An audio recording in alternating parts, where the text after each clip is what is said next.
Piyanonun səsində itirəm gecələr. Gitara qırıq, səslənir kədər. Sözlərim ağır, qəlbimdə izlər. Gedir hər şey, sən yoxsan bitər.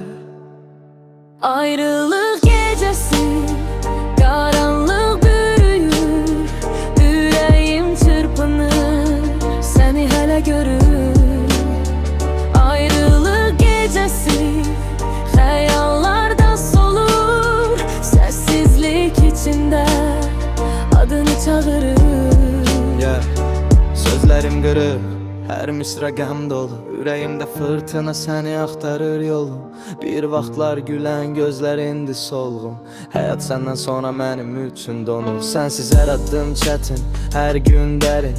Xatirələr ağır, bu yükdən bezirəm. Keçmişi silmək olmur, hər şey yerində. Sənsizliyə alışmaq necə mümkün bilmirəm.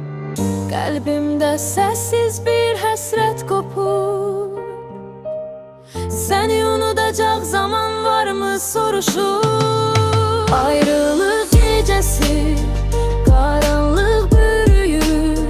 Yüreğim çırpınır, seni hele görür. Ayrılık gecesi, hayallarda solur. Sessizlik içinde adını çağırır.